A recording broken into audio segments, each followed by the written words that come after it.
Praise the lord. ఈరోజు November 21వ తేదీ గురువారం 2024 సంవత్సరం ఉదయం 9:30కి వించిపేట ఇస్మాయిల్ వీధి చివర అంటే కొండ దగ్గర ప్రభుత్వ ఆరోగ్య కేంద్రానికి వెళ్ళానండి. బ్లడ్ టెస్ట్కి షుగర్ ఏదైనా ఉందేమా అన్నట్టు వెళితే ఖాళీ కడుపుతో వెళ్తే 9:30కి ఒకసారి చెక్ చేసి ఏదైనా తినేసి రండి, గంటన్నర తర్వాత మళ్ళీ అప్పుడు ఒకసారి చేయాలి అన్నారు. సరే అలాగే తిరిగి ఓ గంటన్నర అంటే సుమారు 11ంటికి వెళ్ళాను ఆరోగ్య కేంద్రానికి. మళ్ళీ రక్తం తీసుకున్నారు. ఒక పావుగంట ఆగండి అన్నారు. పావుగంట ఏంటి, గంట తర్వాత వాళ్ళు అది నేను ఒత్తిడి చేసి అడిగితే అప్పుడు చెప్తున్నారు షుగరు లేదు కానీ షుగర్ వచ్చే అవకాశాలు కనిపిస్తుందండి. ఏంటంటే ఆ మాటలు వాళ్ళకి అంత ఇదిగా పక్కాగా తెలియకపోతే ఎలాగా? షుగర్ లేదు కానీ వచ్చేటట్టు అనిపిస్తే అలా పరిస్థితులు కనిపిస్తుందండి అన్నట్టుగా చెప్పారు. లైట్గా కొలెస్ట్రాల్ ప్రారంభమవుతుంది అన్నారు. సరే నేను ఇక నూనె వస్తువులు ఎలాగో తినను, ఇక వీలైనంత వరకు తక్కువ అన్నం ఎక్కువ కూర వేసుకోవడం లేకపోతే పుల్కాలు లాంటివి తింటాను. అది నిర్ధారణ చేసుకున్నాను. అసలు షుగర్ వచ్చే అవకాశాలు ఉన్నాయని నిర్ధారణ చేసుకోవటానికి బయట ల్యాబ్లో చేయించుకోండి అన్నాడు. ఎంత అవుద్ది అన్న, 500 రూపాయలు అన్నాడు బయట చేయించుకుంటే. అంతటి దానికి ఇది ఎందుకంటే ఆరోగ్య కేంద్రం. ఇవాళ వెళ్తామో అతని భార్యకి బాగలేదని సెలవు పెట్టాడు. 2 రోజుల తర్వాత వెళ్తేమో ఉదయం ఒకసారి చేశాడు, మళ్ళీ 2 గంటల తర్వాత రమ్మన్నాడు, పావుగంట ఆగండి అన్నాడు, గంటన్నర తర్వాత మళ్ళీ ఇలాగ చెప్పాడు. కొన్ని మాత్రలు ఇచ్చారు. అందరు కాదు కానీ కొన్ని హాస్పిటల్స్ కొన్ని డాక్టర్లు ఎలాగ ఉంటుందంటే వచ్చాము వెళ్ళాము అన్నట్టుగా ఉంటుందండి. నాకు ఈ డాక్టర్ల మీద నమ్మకం లేదు, హాస్పిటల్ మీద కూడా అసలు నమ్మకం లేదు. దేవుని దయ వల్ల ఎక్కువ నేను దేవుడి మీదే ఆధారపడుతుంటాను. నిర్గమకాండం 15వ అధ్యాయం 26వ వచనంలో ఒక మాట చదవాలని ఆశపడుతున్నాను. మీ దేవుడైన యెహోవా వాక్కును శ్రద్ధగా విని ఆయన దృష్టికి న్యాయమైనది చేసి ఆయన ఆజ్ఞలకు విధేయులై ఆయన కట్టడలన్నిటినీ అనుసరించి నడచిన ఎడల నేను ఐగుప్తీయులకు కలుగజేసిన రోగములలో ఏదియూ నీకు రానియ్యను. నిన్ను స్వస్థపరచు యెహోవాను నేనే అనేను. నిర్గమకాండం 15వ అధ్యాయం 26 చదువుకోండి. అదేంటోనండి చెప్తున్నాగా, ఓ మహాభక్తుడిని అనట్లేదు కానీ వీలైనంత వరకు దేవుడు నన్ను మాత్రల జోలికి హాస్పిటల్ జోలికి వెళ్లకుండా ఆరోగ్యవంతంగానే ఉంచుతున్నాడు. ఇంత వృద్ధాప్యంలో కూడా రాజుల సొమ్ము రాళ్ల పాలంటే ఇదేనేమో. వీళ్ళు ఇంట్రెస్ట్గా చూస్తారు అన్నట్టుగా కనిపించదు. 19వ తారీఖు వెళ్ళినప్పుడేమో బ్లడ్ టెస్ట్ చేసి ఆయన భార్యకి ఒంట్లో బాగలేదని సెలవు పెట్టాడు.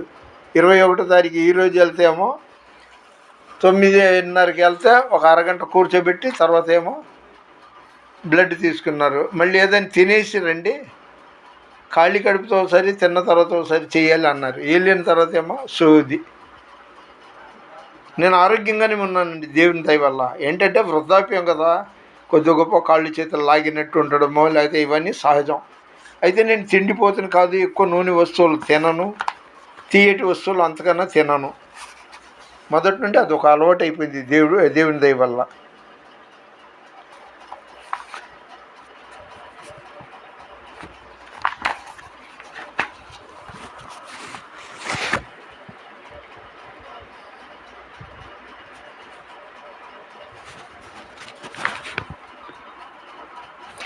నిరంతరం నీతోనే జీవించాలనే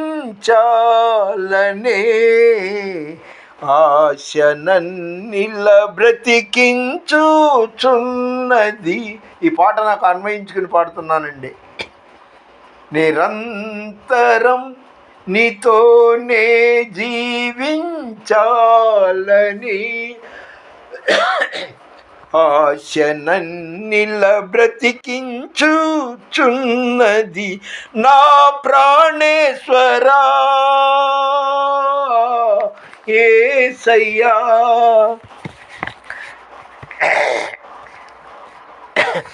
నా సర్వస్వమా యేసయ్యా, నిరంతరం నీతోనే జీవించాలనే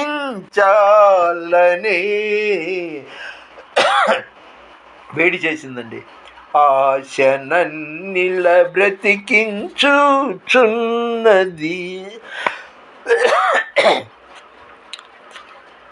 నీ రూపమునే కోల్పోయినా నీ రక్తముతో కడిగితివి. నీ రూపమునే కోల్పోయినా నీ రక్తముతో కడిగితివి. నీతోనే నేను నడవాలని,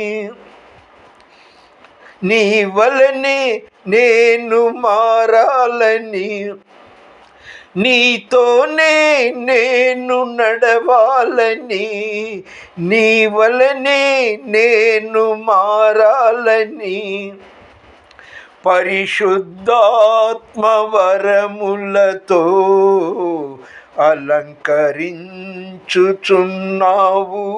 నీ రాకడకై నిరంతరం నీతోనే జీవించాలని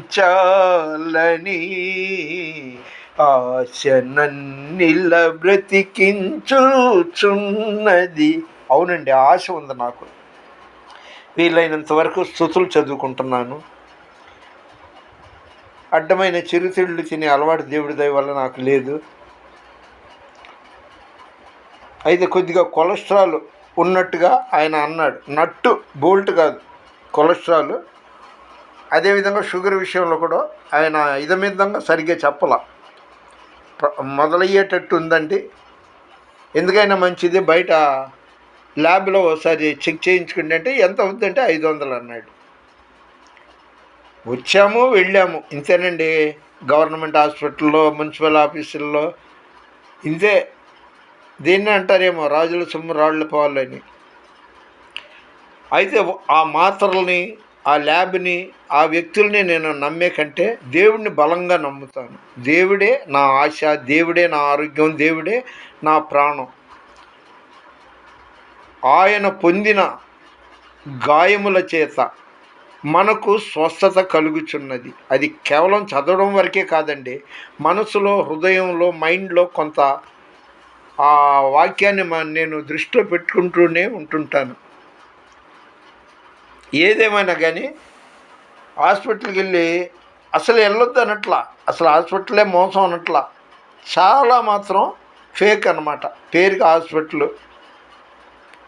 అందుకని మీరు ఎక్కువ ప్రార్థనలో ఉండండి. ప్రార్థన చేసుకుంటే దేవుడు ఖచ్చితంగా మీకు కార్యం చేస్తాడు. ఉదాహరణకి నేను ఈ రోజు నుండి తీర్మానం చేసుకున్నా, మార్కు 11వ అధ్యాయం 24వ వచనం ప్రకారం, అందుచేత మీరు ప్రార్థన చేయనప్పుడు ఏవి కోరి ఉన్నారో అవి పొందుకున్నామని లేదా నెరవేరిందని నమ్మి ప్రార్థన చేయండి, తప్పకుండా నెరవేరుద్దే అన్నాడు. అంటే గంటలోనో, ఓ పూటలోనో, రోజులోనో అని నేను అనకూడదు. చేస్తూనే ఉందాం, మన పని మనం చేద్దాం. దేవుడి పని మనం ఆయన మనకి సెలవిచ్చాడు, చేస్తూనే ఉందాం. దేవుని మీద గురి ఉంచుదాం. ఇదండి. నా ఒంట్లో ఇప్పటికీ ఆరోగ్యంగానే ఉన్నా. వయసు పైబడ్డం వల్ల ఏదో చిన్న చేతగా రుగ్మతలు ఉంటాయేమో, అంతకుమించి ఏం లేదండి. భేషుగ్గా ఉన్నాను. ఇక ఈ రక్త పరీక్షకి వెళ్ళను. వీళ్ళు 2 ఖాళీ కడుపుతో ఒకసారి, టిఫిన్ తిని వచ్చిన తర్వాత ఒకసారి చేశారు. నిర్ధారణగా చెప్పలేదు, బయట వెళ్ళి చేయించుకోవాలంట. నిర్ధారణగా వాళ్ళు షుగర్ గురించి చెప్తారంట. చావో రేవో తర్వాత సంగతి. చావైతే లాభం, బ్రతుకుట క్రీస్తే. దేవుని మీద భారం వేసి ఈ మిగిలిన జీవితం ఎక్కువ ప్రార్థనలో గడుపుతాను, కానీ ఈ హాస్పిటల్ చుట్టూ ప్రదక్షిణలు చేయడం నా వల్ల కాదు.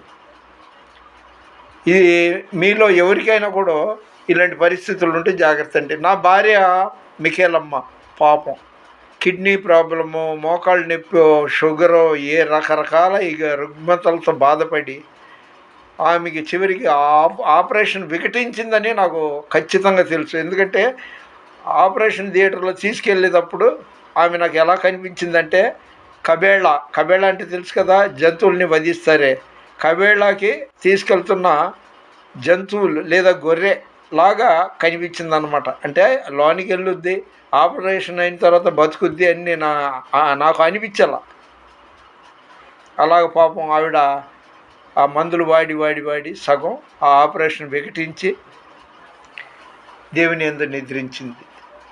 ఏదేమైనా మనం ముందస్తుగా అడ్వాన్స్గా దేవునిలో ఉంటే మంచిదండి. ప్రార్థనలో ఎక్కువ ధ్యాస ఆయన మీద పెట్టుకోండి, అన్నీ మంచి జరుగుద్ది. మన వినికిడిలో దేవుడు ఈ కొన్ని మాటలు దీవించునుగాక. దేవుని పరిచర్యలో మీ రత్నం ఫ్రాన్సిస్. God bless you.